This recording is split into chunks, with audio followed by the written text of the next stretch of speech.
Hi, Carl Ford here in the TMC Net newsroom at IT Expo in Austin, Texas, and I'm here with Eric Hernaez, who happens to be the Vice President of Marketing at NetSapiens. I sure do. And he also is a Skype buddy, so we could talk all the time, but for your benefit, we're going to talk about what NetSapiens is doing right now, and you guys have kind of managed to make that cloud kind of work both ways, so people can do things inside and out. You want to talk about what you guys have done? Absolutely.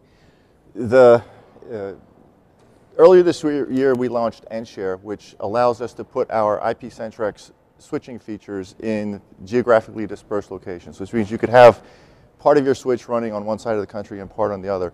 And unlike other kind of resiliency schemes, they're both active all the time. So if one goes down, the other one automatically takes over, all the features, nothing is lost. And that was great, but what we're doing this year is we've allowed it to shrink in a way that you can actually put a PBX, a part of this IP-centric switch, onto the customer premises. So if our service provider customers have their own customers that are a little bit leery of the cloud still, they like being able to say their PBX is on their premises and you know, are quite concerned legitimately about security issues, they can now have that PBX running on the premises, but still have all the cloud goodness of the main switch that's sitting in the data center.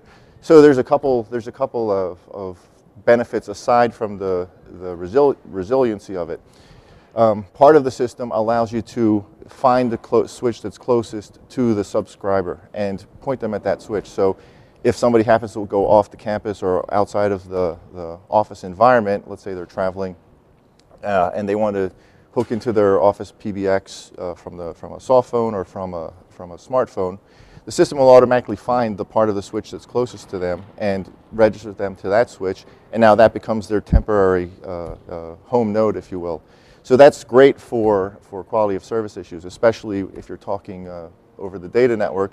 You want to be able to keep the user as close to the switch as possible.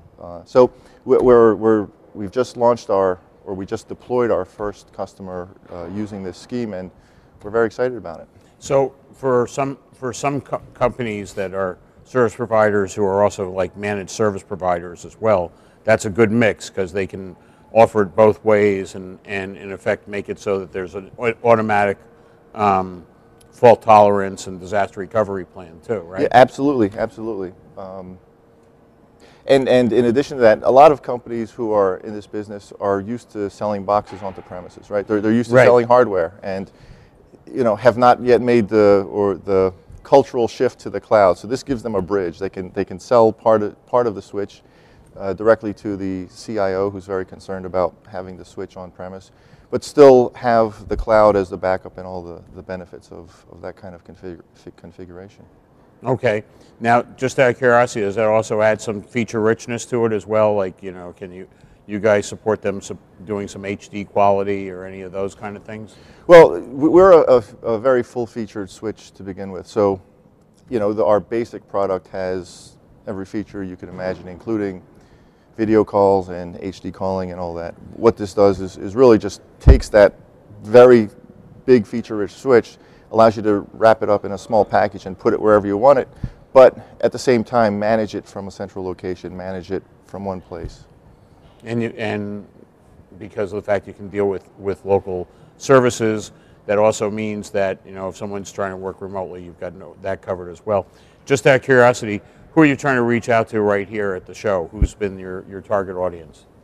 You are my target audience right here. No. Hey, there's truth in that. But there is. Well, we're trying to get the word out to service providers. You know, service providers and MSPs who are deploying managed services are natural beneficiaries for this kind of technology, and that's why we're here. Well, great. I'm glad you are. So thanks, Eric. Yeah, thank you.